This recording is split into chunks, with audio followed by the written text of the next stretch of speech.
Muy bien. Entonces,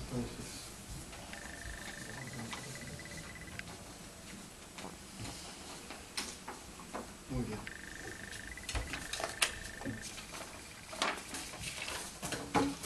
Bueno, entonces, en primer lugar, quiero agradecer a la profesora Sotobruna, al profesor Rovira, al profesor Piro, al profesor Schneider y al profesor Salas por todas las observaciones, sugerencias, críticas, bueno, que dan cuenta de que se lo han leído de punta a cabo, lo han tomado muy en serio, y eso es un honor porque quiere decir que el trabajo que uno hizo durante todo este tiempo no cae, digamos, en saco roto, sino al contrario, ¿no? Recibo un montón de sugerencias que me hacen aprender mucho. Muy bien, entonces voy a ver si puedo responder algunas de las preguntas que me han hecho, porque ha sido mucho todo, entonces me parece que nos extenderíamos más de la cuenta si respondo a todo, ¿no?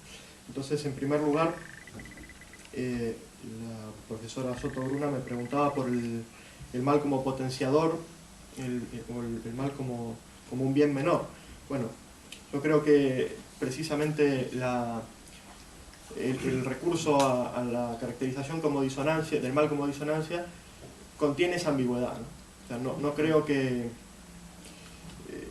desde la propia caracterización del mal como disonancia uno pueda dar es decir, es las dos cosas al mismo tiempo, ¿no?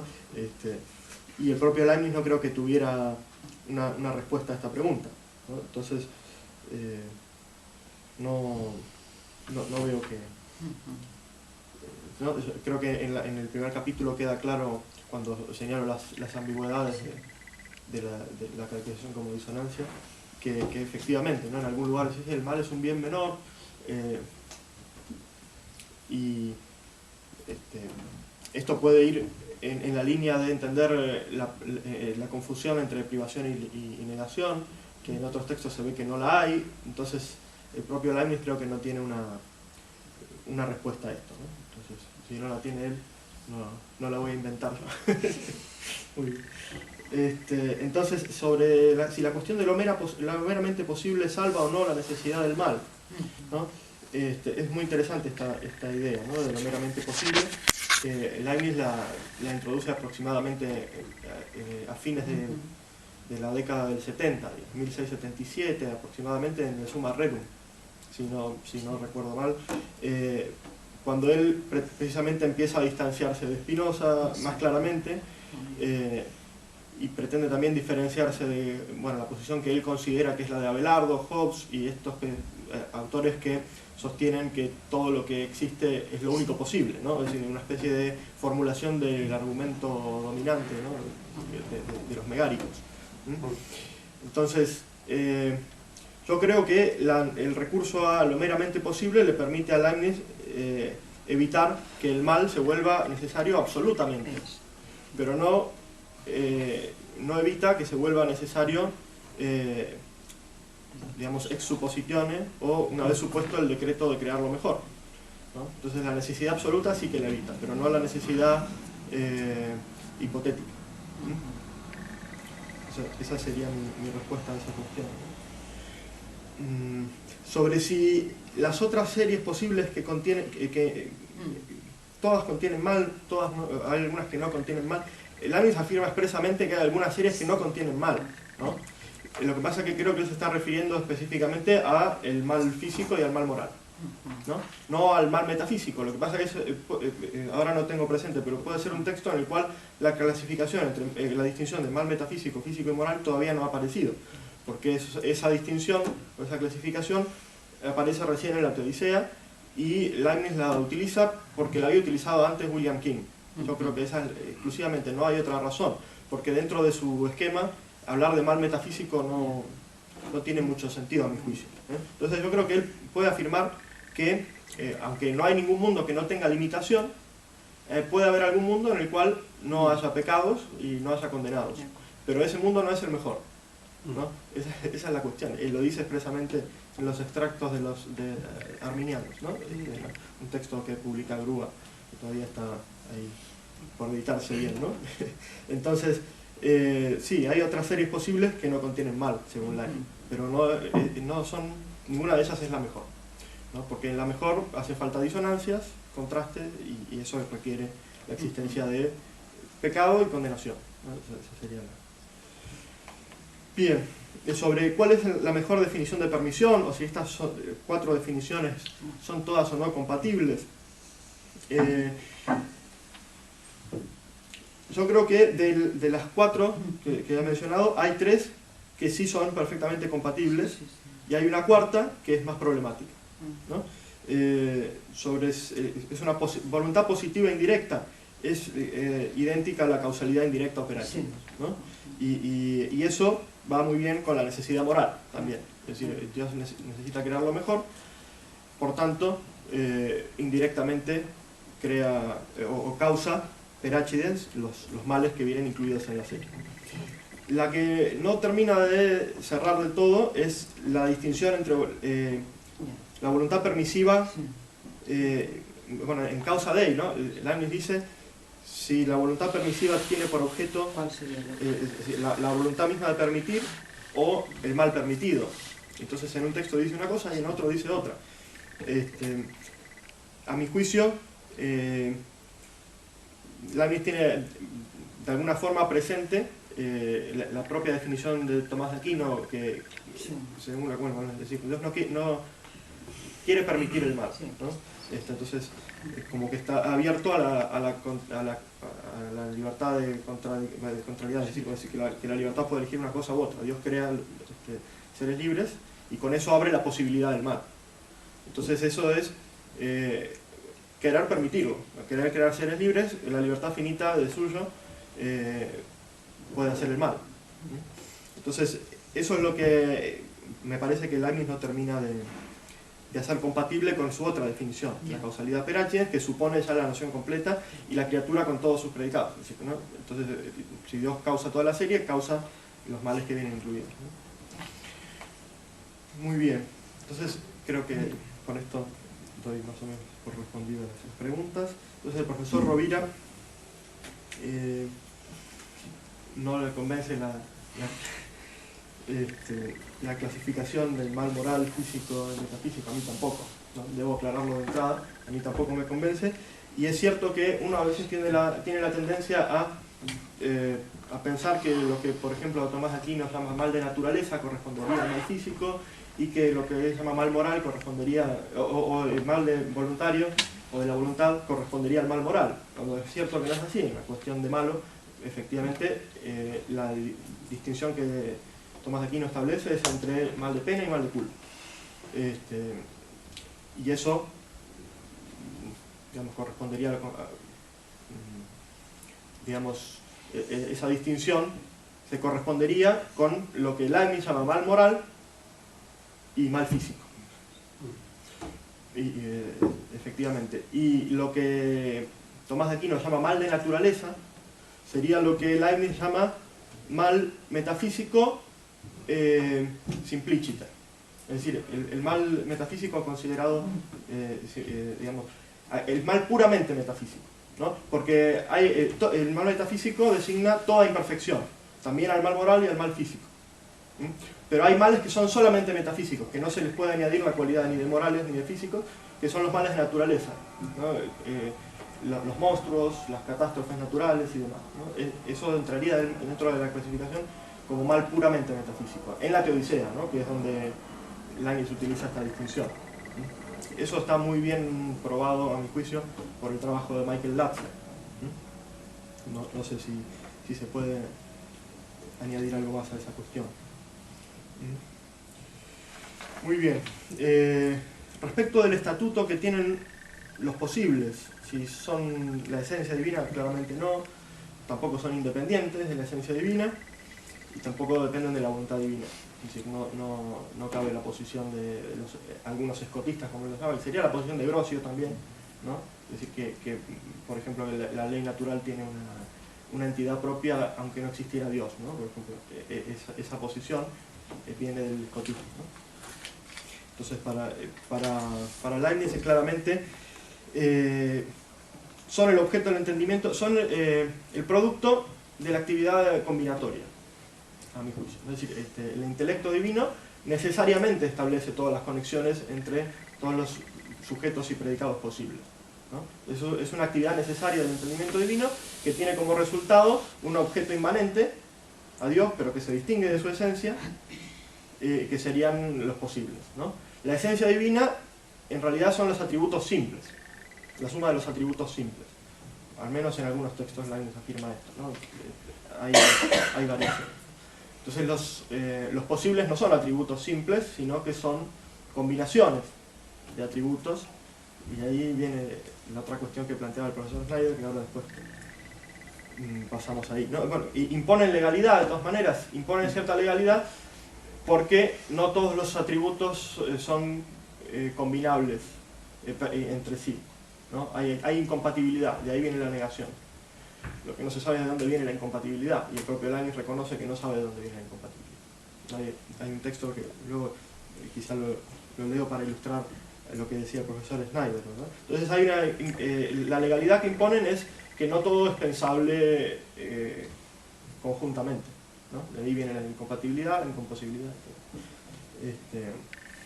Muy bien. Con respecto al pesimismo metafísico, el texto de Ortega lo tenía yo muy presente, no lo cité porque por una cuestión preferí en la conclusión no citar nada, ¿no? Es decir, ningún texto de nadie más que lo que... Entonces, por una cuestión un poco accidental quedó afuera ese texto, pero además incluirlo me hubiera obligado también a entrar en esa discusión también con el profesor Jaime de Salas, porque yo también había leído en su libro Legitimidad de razón suficiente que él critica expresamente ese texto de Ortega y por esta cuestión de la esperanza, el progreso y demás. Entonces hubiera sido en la conclusión misma meterme en una discusión que no venía al caso en ese momento, ¿no?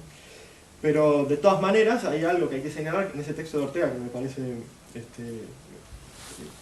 muy brillante, que dice algo precisamente que hemos discutido aquí, y es que es consecuencia de esta confusión entre la limitación y el mal metafísico, porque él sostiene que no habría ningún mundo que no haya mal, y bueno, eso claramente en los textos de Leibniz se ve que no es así, ¿no?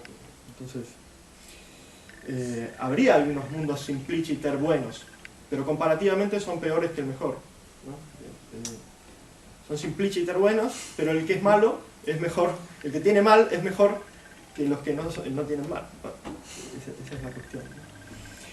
Entonces, si este pesimismo del que yo hablo tiene alguna correlación con el concepto que Leibniz tiene de Dios, yo creo que a pesar de todo su optimismo, Leibniz no logra deshacerse de una impronta luterana, ¿no? de su juventud. Bueno, él nunca reniega de su fe luterana, al contrario, ¿no? En la misma teoría se declara el luterano, ¿no? Pero el impacto que produce la lectura del Servo Arbitrio, ¿no? Que él mismo reconoce en varios textos, creo que donde claramente hay una visión de Dios que podríamos calificar de pesimista, ¿no? Yo creo que eso está en el trasfondo del pensamiento de Leibniz y aflora cada tanto, ¿no? No es una cosa que esté inmediatamente presente, pero está en el trasfondo. Y se ve en algunas... eso explica algunas de las vacilaciones que Leibniz tiene con respecto a la cuestión de la elección de lo mejor, del primer decreto, ¿no? Hay ese texto tan enigmático, 1686 o de esa época más o menos, en el que Leibniz dice que Dios quiere lo mejor porque quiere, ¿no? Bueno, ese tipo de afirmaciones aparecen cada tanto en la obra de Leibniz y a mi juicio dan cuenta de que Leibniz hubiese preferido, ante la opción de ser Spinoza, ¿no? o ser, bueno, podríamos decir un teólogo más de corte... Yo creo que él se hubiese decantado claramente por el voluntarismo en una opción semejante. Claro que Él, bueno, con el concepto de necesidad moral cubre un poco la cuestión, ¿no? Pero, en fin. Es un caso curioso, a mi juicio, Leibniz, de una especie de neoplatonismo luterano, ¿no? Podríamos calificarlo así. Pero bueno, no lo dije así en la tesis, lo digo así porque lo que está dicho realmente se muere, entonces nadie me puede... Bueno, con respecto a lo que dijo el profesor Piro, ¿por qué Leibniz prefiere en su juventud la noción de mal como disonancia? Estoy de acuerdo en que... Estoy de acuerdo parcialmente con que la influencia calvinista es muy grande. La influencia calvinista se ve muchísimo en el escrito von der Allmacht, se ve en la correspondencia de Leibniz con su hermano, que tenía miedo de que Leibniz estuviese volviendo calvinista por el ambiente en el que vivía, ¿no? Y el propio Leibniz le aclara, bueno, que las razones ocultas de la sabiduría de Dios de las que hablan los calvinistas no son arbitrarias, ¿no? Entonces que eso es compatible con la elección basada en la fe. Bueno, en fin, hay toda una discusión ahí. Yo creo que Leibniz, como siempre, intenta conciliar el luteranismo con el calvinismo. Es cierto que en la carta Magnus Vederkopf habla de los decretos absolutos de Dios como si fuera un calvinista, ¿no? y niega la voluntad permisiva. La niega en un párrafo, y 2 párrafos más abajo dice que Dios permite el mal, el pecado.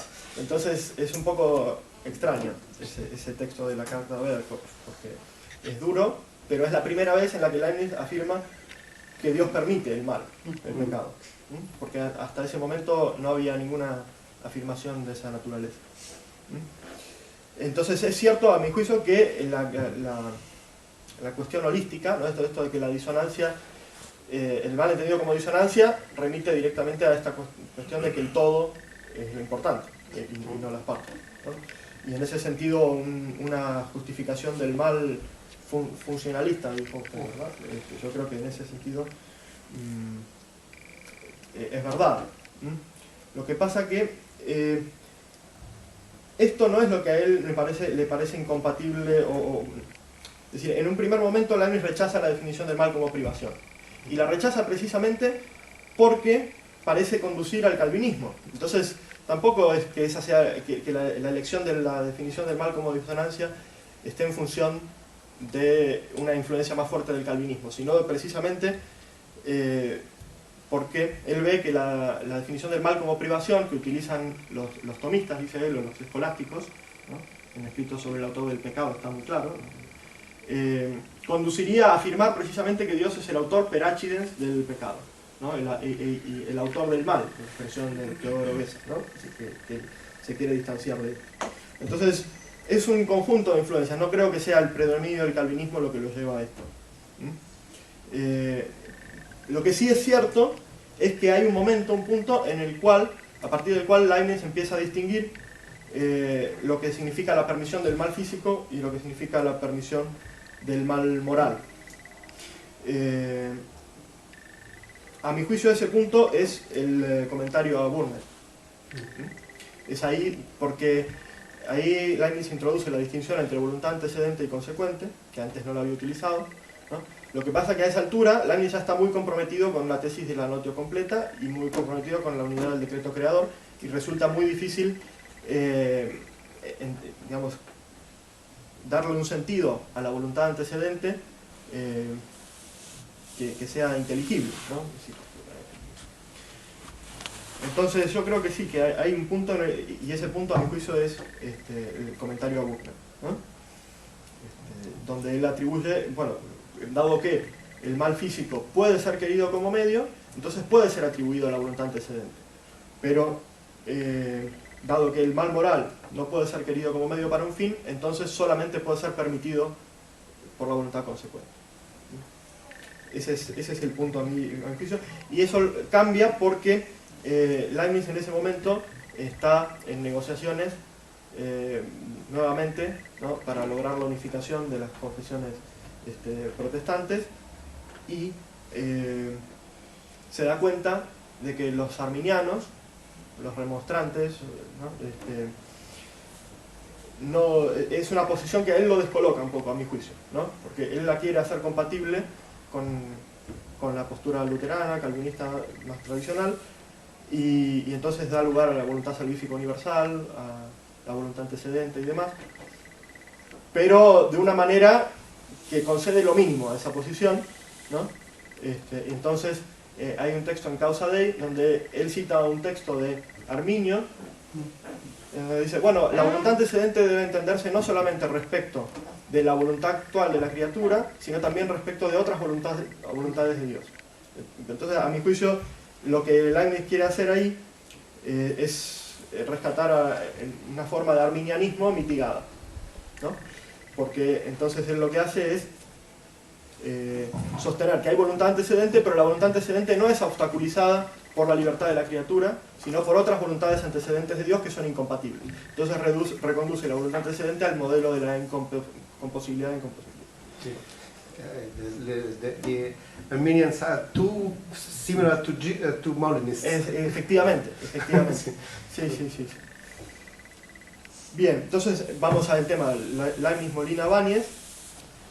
Estoy completamente de acuerdo con lo que ha dicho, de que esta manera de compatibilizar la posición de Báñez o de los tomistas en general con la posición de los molinistas permite rescatar la idea de que Dios no podría permitir el mal, evitar el mal sin destruir la libertad humana. Lo que pasa es que estamos hablando no de la libertad actual de la criatura, sino de la libertad como está representada en la posibilidad. No es la voluntad actual de la criatura la que ejerce de alguna manera de obstáculo a la voluntad divina. Es la idea de la criatura representada en el entendimiento divino la que le hace a Dios acomodar la predeterminación a esa noción, ¿no? Entonces, por eso tiene todos esos problemas de los que usted mismo ha hablado, es decir, que entonces la gracia no es gracia, ¿no? Y en el discurso de metafísica hay un texto muy explícito sobre esto, ¿no? Donde dice que la gracia es, no hay gracia sobrenatural, lo sobrenatural es respecto de la perspectiva humana, pero no hay nada sobrenatural con respecto a la perspectiva divina, porque Dios sabe que corresponde a cada sustancia, ¿no? Entonces esto, Dios no puede cambiar, bueno, desde la perspectiva humana podemos ver que San Pablo se convierte, ¿no? y cae, ¿no? Pero todo eso ya estaba contenido, Dios ya sabía que iba a utilizar en ese momento esa gracia eficaz, no es algo que decida en ese momento Dios. Sí. It's embodied in the complete concept. Efectivamente. Sí.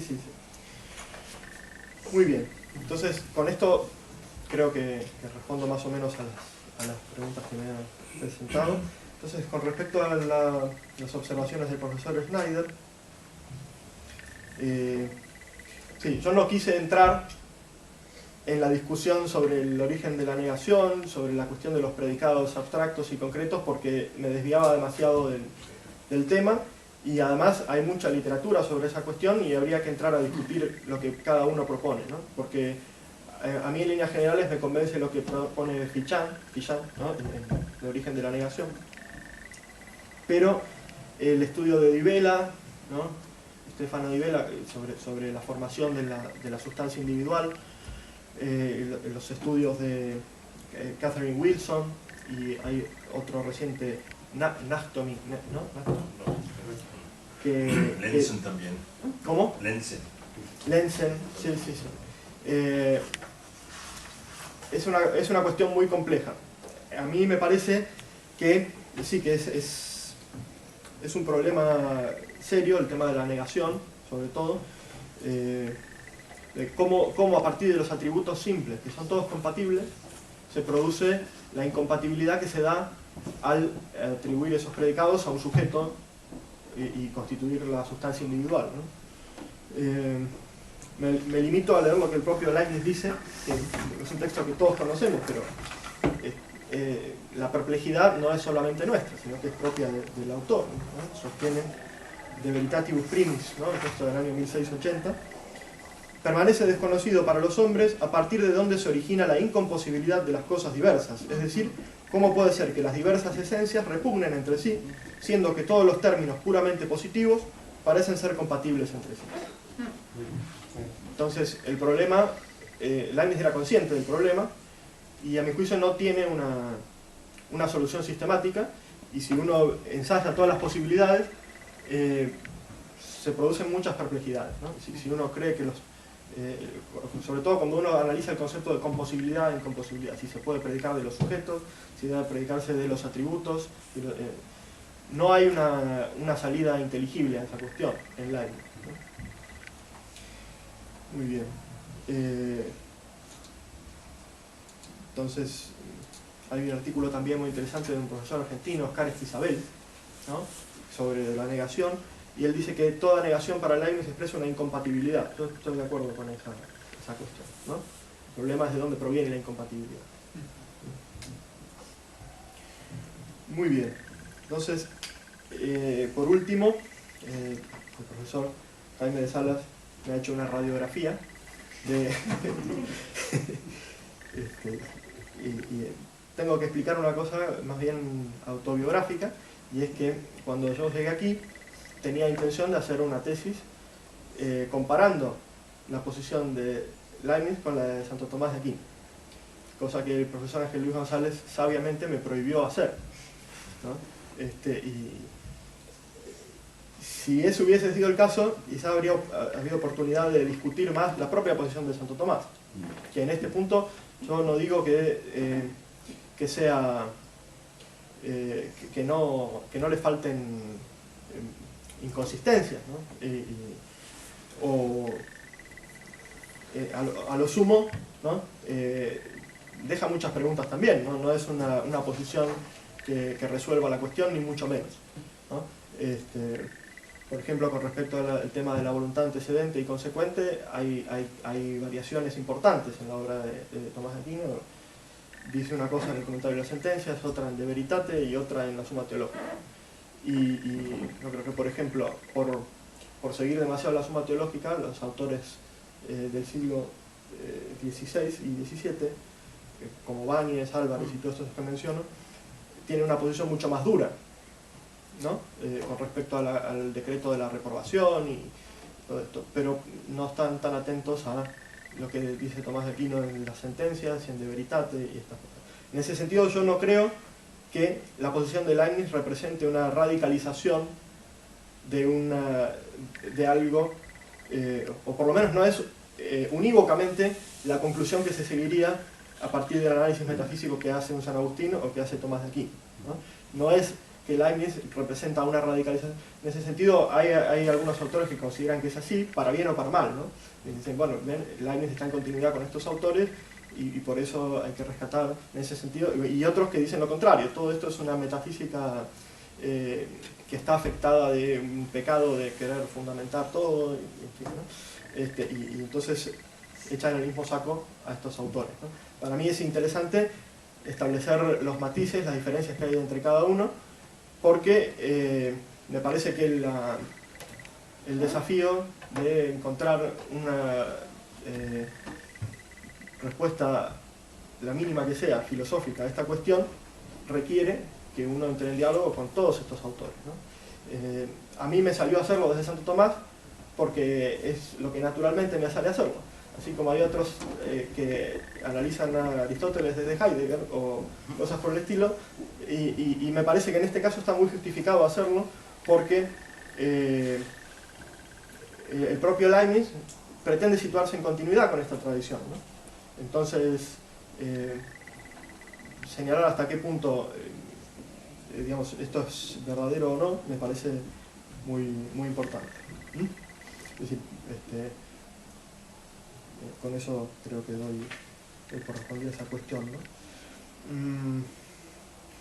Sí, en ese sentido habría que hacer una consideración de los supuestos a los que remite mi enfoque, ¿no? Estoy completamente de acuerdo, pero eso sería escribir un libro sobre el problema del mal en Tomás de Aquino, ¿no?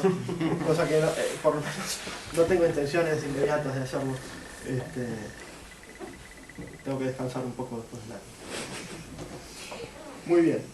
Con respecto a la cuestión del progreso, la pregunta es si Leibniz es eslabón hacia la ilustración y hacia un proceso de secularización, o si es el último autor de una tradición metafísica diferente, ¿no? Bueno, es las dos cosas, ¿no?